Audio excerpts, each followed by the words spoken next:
Hi folks, Stuart Dunn. Thanks for joining me once again.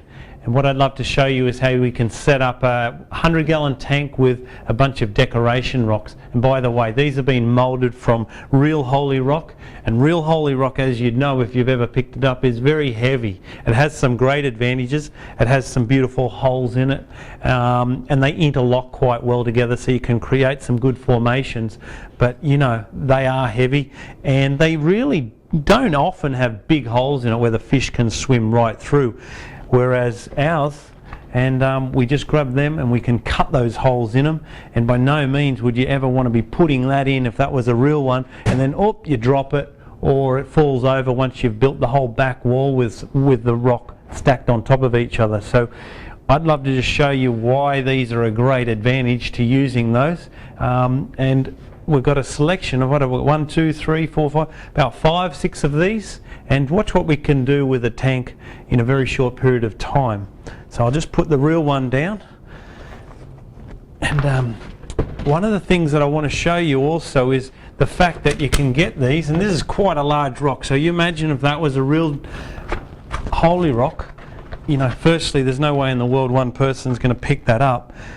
But might look a bit funny seeing for the first time. You can actually bend and twist these, and the great thing when you do that is if you bend it and twist it without seeing the back of it, you can create these big canyons and cavities for the fish to swim through alongside the holes that we've cut into it. So in a minute I'll show you how you can cut those in, but let's get started with just putting this big decoration rock straight into the tank. Okay, just got to be a little bit careful. Don't scratch the glass because it does have rock on the surface. There you go, nearly in there. Okay, so you could do nothing more than just sit it in there like that, push it down, put a bit of gravel around. One of the things I like to do with these flexible ones, the bigger ones more so, is push a bit of it to the back, scoop the gravel in the bottom of it too, so you don't see where it just sits on the bottom of the tank. Push the gravel around. Okay, so now we've got some big holes which the fish will swim through. If you wanted to say have another hole here or another one there, all it's a matter of doing is getting a really sharp knife, which is a kitchen knife, and then grab the rock, choose, so you choose a part from looking at the front of it. Then you turn around the back here, and if you just have a close-up look here, all I'm going to do is get my knife and cut through here. So as you can see, it's pretty tough stuff, and you've got to be careful cutting it, but once you do get started, it gets a bit easier, and then you can just pull it away and cut, and you'll often find that's the best way to cut through this product. Once you do get started, you get the other bit that you're cutting off and you pull it away, or you get somebody else to pull it away as you push your knife through it. So there's one hole. Just have a quick look at that. Looks pretty cool, hey? And let's do some more.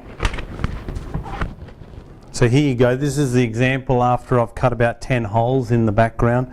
You really will find if you have plenty of fish, they'll be swimming and playing all throughout this, and some will create homes in it and behind it, but they don't stay at the back of it, they come in and out, and that's what makes it look all the more inviting as a living aquarium. And that's really what it's all about, is making it beautiful for your fish so they feel at home. So this is a great option to use compared to trying to get big heavy rocks with big holes so your fish can swim through into a glass environment. So I might use this, I might not. I actually like using another one, which is this other flexi rock here, and a little bit similar to the big one I've got in there, but a bit smaller. Okay, so we've got quite a large piece in there. I am going to put another big piece in. I've done a little bit of trimming to make it a little bit more petite.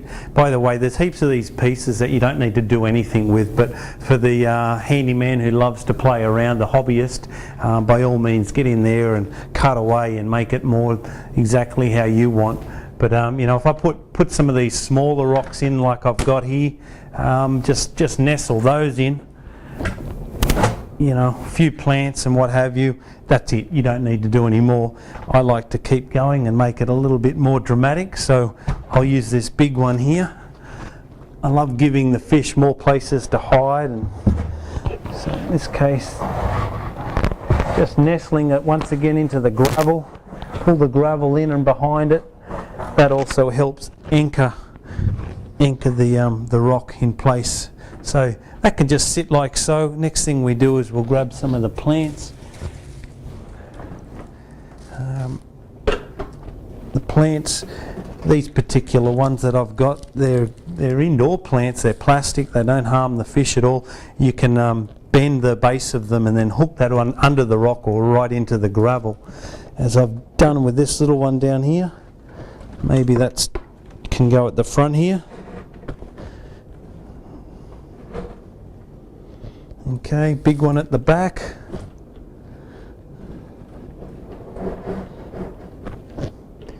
The glass lid and the lights will just sit on that, so those sticking out the top's no big deal. Some lower plants at the front here.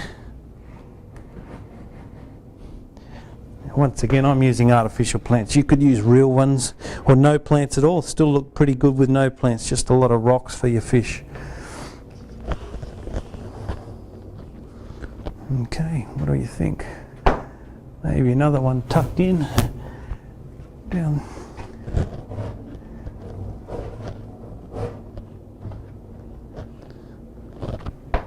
Okay, so that's it, no background, just a bunch of nice decoration rocks put in with a few plants, and really that's ready to go with some fish. Now just put the water in and put some fish in, and glass goes on top, the lights go on top, and it's done.